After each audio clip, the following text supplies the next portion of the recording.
Hey guys, I'm Lydia, for those of you who don't know, and for those of you who do know, welcome back to the channel. Anyway, so today I'm going to show you 2 recipes that I need to stock back up on in the house.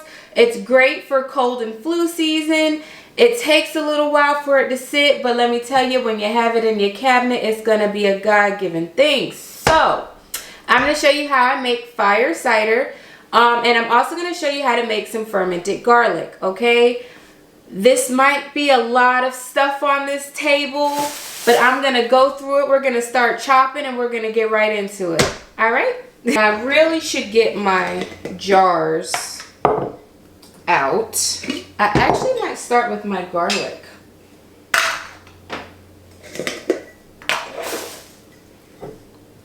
So the fire cider, I'm going to make in these 3 jars. The smaller jar I'm giving away as a gift for someone. And then the other 2 jars I'll be keeping here at the house. Okay, so I'm just going to get these to the side and ready. And then for our fermented garlic, again, I'm just going to keep 1 for the house. I'm only making 1 jar and it's a nice pint-sized jar. And then I keep my jars that I buy at the store. This was a sweet relish container. So I'm just going to use this one as the gift jar. And it still has some of the sticky. I don't know how to get it off. If you know how to get the sticky off your jars from the grocery store, please leave a comment down below and tell me. Anyway, I don't want to talk a lot in this video, guys. So what I'm going to do is just start chopping. Hey guys, so I'm not going to talk too much during this video because I find myself talking a lot, but I just love talking to you guys. Anyway, so we're just going to start by chopping and peeling our garlic. This took me like forever, no lie. Garlic is so tedious for me. Okay, but all you're going to do is just peel them all up at one time, which took the easiest, and then start smashing them. So quick thing about the garlic, guys. If you notice, I just smash it to open it, and I'm just peeling it. I'm not gonna actually chop it up. A lot of people do chop it up. They said it helped release the oils faster. I'm just gonna leave it mashed. And because this isn't exactly mashed, I might just smash it a little more like that. So, and then I'll just throw it right in the jar. Now, guys, you can actually chop your garlic. I just chose to smash it because it is a little easier and I'm doing it a little lazy way. And I actually don't mind my garlic sitting in my pantry and fermenting longer than 30 days if it has to. But feel free to chop it really finely if you'd like. All right, guys, so garlic in. You can see how full I have my jars. Only other thing you need to add to this is going to be honey. So I bought this from the farmer's market as well. I'm going to clean up a little bit. I bought this honey, pure honey from the farmer's market as well. Oh,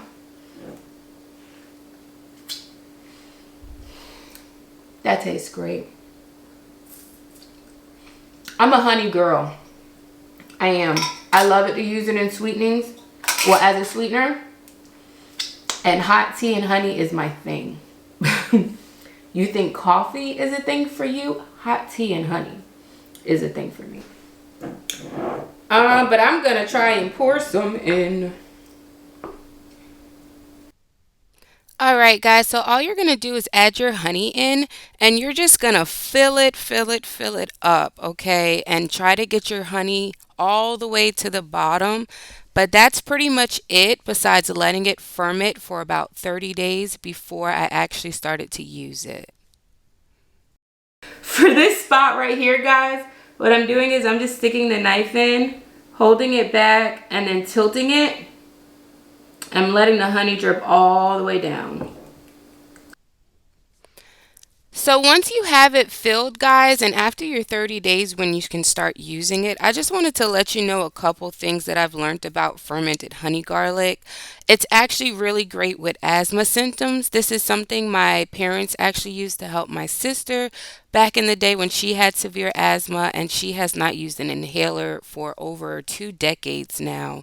It also helps boost your immune system, support healthy blood pressure, and it does help with fighting against cold and flu flu symptoms. So this is really, really good for you guys to always keep on your pantry shelves.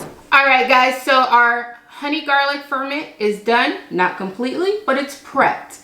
This, guys, is actually going to take a while to make. And I will actually show you the process on how I make it, how I flip it. There's two ways to do it. Well, there's only one way to do it, guys. But there's two ways to store it, pretty much. I don't have a plastic jar rim, like a lid, for this small one. So what I'm going to end up doing is getting a piece of cheesecloth and just rubber banding it around. That'll help and keep the aeration. Because this is going to ferment, you do not want to put a metal jar ring or any of that around it, or it's going to start getting rusty. It's going to turn colors. Don't do it. This one, I have a plastic lid. It's pretty loose. I barely tighten it, just because if I do forget about it, I won't have to worry about it exploding. You want to make sure that your jar is loose so it has plenty of time and plenty of airflow for it to go. If not, and you put it tight, just make sure that you burp your jars every day so that the air release and you don't have a lid that's going to explode open when you try to open it up. Please, please, please make sure you do stir it as well, at least maybe once a week. I tend to forget a lot. That's why I say once a week. Some people say every day, but I just go with once a week and it works fine for me. It's going to sit for about a month before it's ready, but once it's ready, I'll show you what the final product looks like. Now we'll start our cider. So now we're moving on to our second recipe, guys. This is going to be our fire cider. All right, so I'm just chopping up some onions. I don't care how big they are. You could have sliced them if you like. I just chose to chop them because I'm doing 4 little jars. And again, it's not going to fit if I do slice them in these jars, okay? So that's why I did choose to chop them. In your fire cider, you have a lot of great, great, great beneficial ingredients, as you can see laid out in front of me. And there's actually some more hiding behind that you'll see too that I'll be taking out. And I'll go through each ingredient as I add it in there. Okay, but fire cider has some wonderful, wonderful benefits. It is a natural antibiotic. And I realized that when I did do my research on that a couple years back. Okay, guys, this is what they used to use back in the day for your antibiotics when you needed them, before actual medicine. This has been around for years, okay? So now I'm just adding my garlic in, well, my onions in, I'm sorry, correction. And we're going to try to add just pretty much even amount in all of our jars so they all have the same amount of ingredients and the same antibiotic levels and all of that good stuff that's in there. Okay, so as you can see in the next clip, I'm gonna actually change it from 3 jars to 4 because I had a lot of onions and I knew everything was not gonna fit. So with the onions I cut, guys, and I'm trying not to talk too much during this section because I know I was talking a lot and it slows the video down, but I'm actually gonna make 4 jars because I realized I want to use everything that I have so nothing goes bad, and I don't want to overstuff and not get everything in. So I'm gonna actually make 4 jars of it. So I'll give 2 away. One will be for my friend, and then one I'll probably give to my mom. And then again, the 2 bigger ones will stay home. So I just want to throw that out there.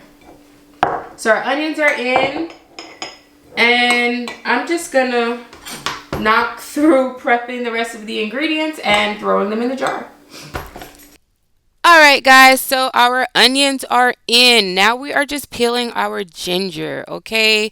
I hate peeling ginger. It's so weird in oblong shape. But I am going to peel this ginger and fast forward through all of the steps. We're going to get it peeled up and sliced up, and we're going to add an equal amount of ginger to all of our jars. Now you do see I have a little bowl here, guys. This is my compost. As you know, I did build a compost bin a while back, and I have started composting because I do want to have a garden this coming up season. So I am just adding all my scraps to my one little container over there. So at the end of this day, when I finish cooking, and I can throw all of my scraps outside in my compost and then just wash that bowl out. Okay, so we're going to add our ginger in to each of our jars, which is lovely. Okay. Now, once we get our ginger in, guys, we're going to go in with some garlic. Now, I did run out of fresh garlic, but this is dried garlic, well, freeze dried garlic that I keep on my pantry. We're also going to go in and add in some horseradish. Horseradish has wonderful, wonderful benefits as well. It's high in vitamin C and D, I believe. And it is great on helping you support your immune system as well. Now, it does have a kick when you drink this cider. Hold your nose, take a shot, and just let it go for the rest of the day. Okay? So, we got our horseradish in, guys. And now, what I'm going to do is add in some black peppercorns. These are the whole ones that I usually just crack over my food and I just pop that little cap off. And I think I'm adding about 10 to 15 in each of my jars.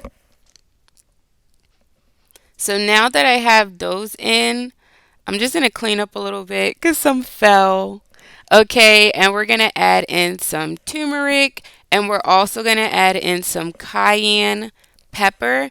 I didn't have any whole because again, we're out of season and I'm just making some more to stock up for the winter. Okay, so a lot of these ingredients that I'm adding in, some are powdered and some are dried, like that elderberry tonic I will show you in a few. But that's not gonna have too much of a bad effect on your fire cider. Of course, fresh is better if you can find it, but I could not find any fresh at my local stores. So I did add some dried and powdered ingredients. Let's think.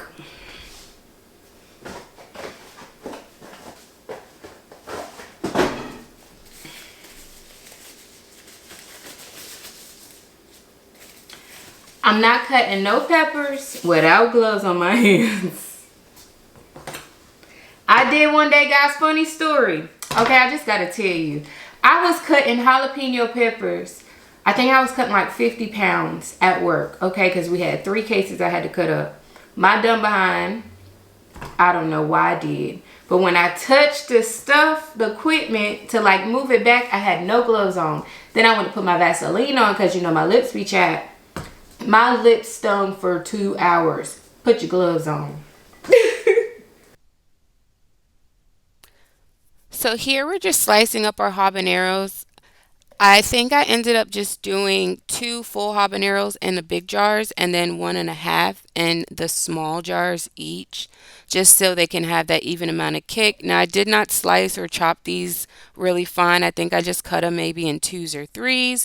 And I did make sure, as you can see, I am scooping up all of those seeds and putting it in there. I want everything in my cider.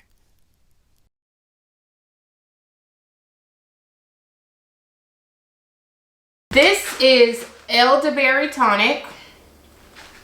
Now it has a lot of stuff in it already that you would put in your fire cider that I haven't taken out. Like cinnamon sticks is one. This is in it, so I'm not going to put a whole cinnamon stick in my... I might, we'll see. But I shouldn't have to, okay?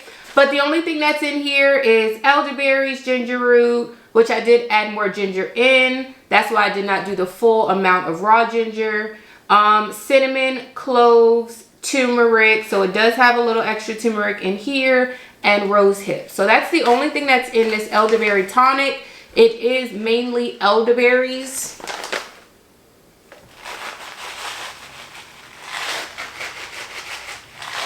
So, I'm not sure if you can see it, guys, in my hand, but it is mainly just elderberries in it. So, I think I'm going to be able to use maybe half of it for today's recipe. I'm trying to pick up what I lost because this is expensive and we're not wasting it.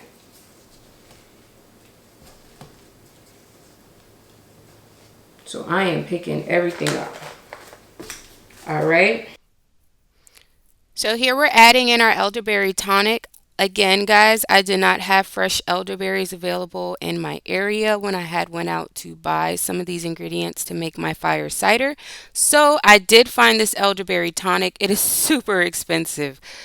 That's why I ended up using just about half, and I'm going to keep the other half if I do have to make some more. I think that little container of elderberry tonic actually ran me like $15 at the farmer's market. So it is super expensive, but it's definitely worth it, okay? Now I'm adding in some fresh rosemary sprigs in each one. I added one in each of the small ones, and I added two sprigs in each of the big ones. So now that we have all of our small ingredients in, I'm just going to slice up some oranges and some lemons, and that's going to pretty much top off our cider besides our apple cider vinegar itself, okay? And again, I'm just slicing these because this is the last ingredient that goes in. It does not have to be too big. And when it comes to our cider, this is actually going to sit on my shelf for about a month before I use it. So I just want to let you know they don't have to be small. They're going to sit for a while and you are going to get all of those benefits. Especially at the end of the video, I'm going to add a bonus clip where I show you how I strain it. And I really get in there squeezing that cheesecloth to get as much liquid and juice off that I can. So just make sure you just put all of your ingredients and make sure they're fully covered. And it really doesn't matter how big or small you chop them as long as they sit for the right amount of time and you stir them properly. So here's what our jars are looking like right now. And I'm not going to be able to get these in there and cut them up, so I'll just save these for a snack or make something else out of it.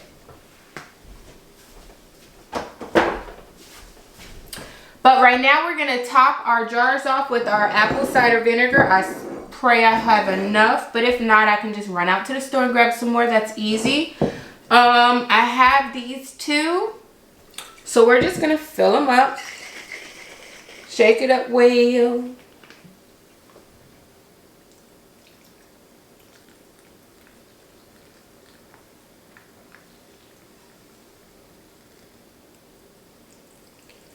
I'm just letting them settle a little bit.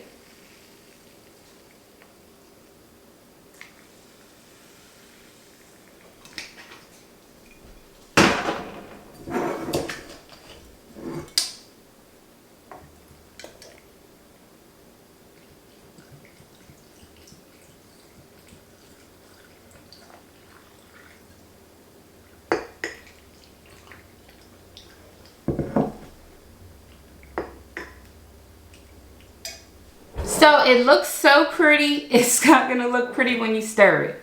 All right, this is what they look like now. And I think it's so gorgeous when it's layered. But let's look realistically when we stir it on how gorgeous it looks. So just poke them down. It's not really stirring.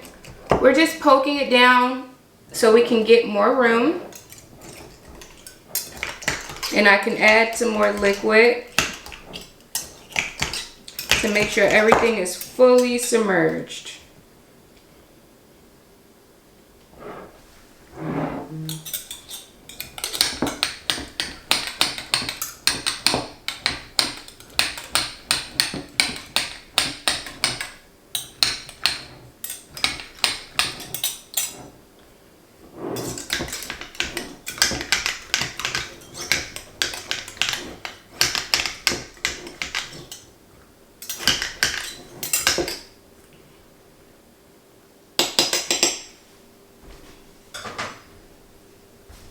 All right, and then I think I might have to go buy some, but let's fill it up till it's fully submerged.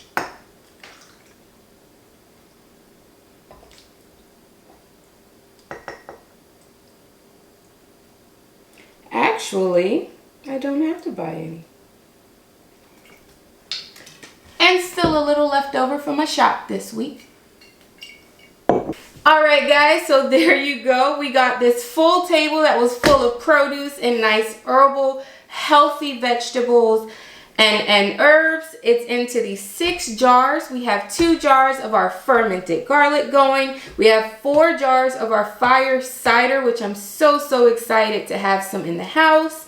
Okay, now stay tuned for the end of the video. I'll actually show you how I actually burp our jars and stir up our Fire Cider and strain it at the end of the 1-month process. I think the cider takes 2 weeks.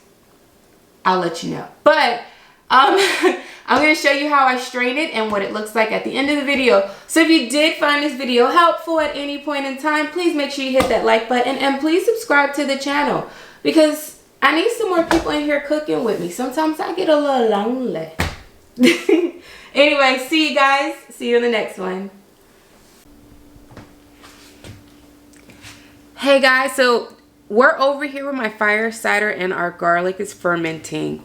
Now, this is what my cider is looking at right now. This one I did shake previously before the video and I was like, no, I gotta get the video out because I told y'all I was gonna show you through towards the end. So this is, like I said, what it looks like after I shook it. And this is the first time I'm shaking it since I've made it. I'm going to show you with the big one. And this is what it looks like since we made it and just stirred it. So make sure the lid is tight.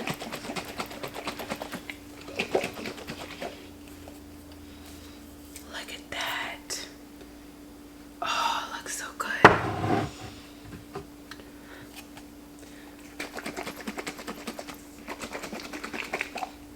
I actually think I'm going to go back and just add a little bit more apple cider vinegar. Not to the smaller ones. These are actually really full. But the bigger ones just have a little space. And I don't like it.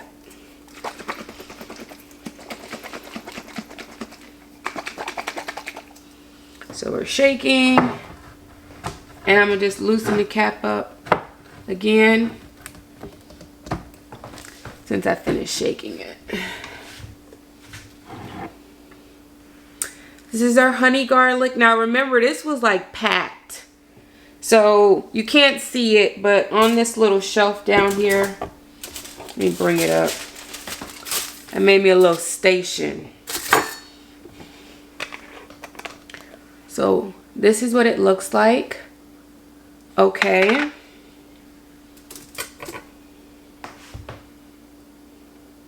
And look at the texture of it.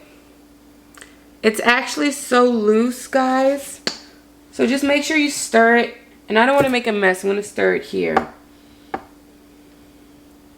But it's like watery kind of. It's not as thick as it was. You know. Oh, it smells great. It does.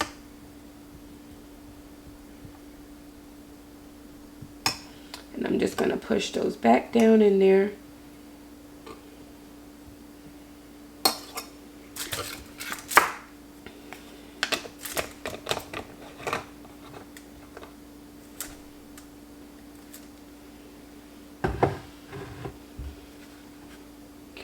And then this is the little one I made for my friend.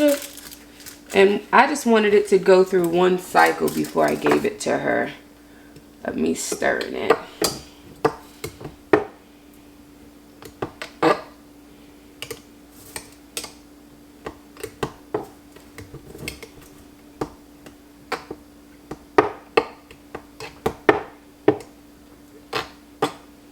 Put it back in there.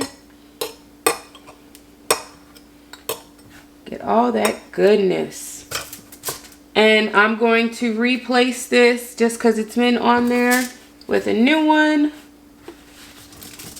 and a new band.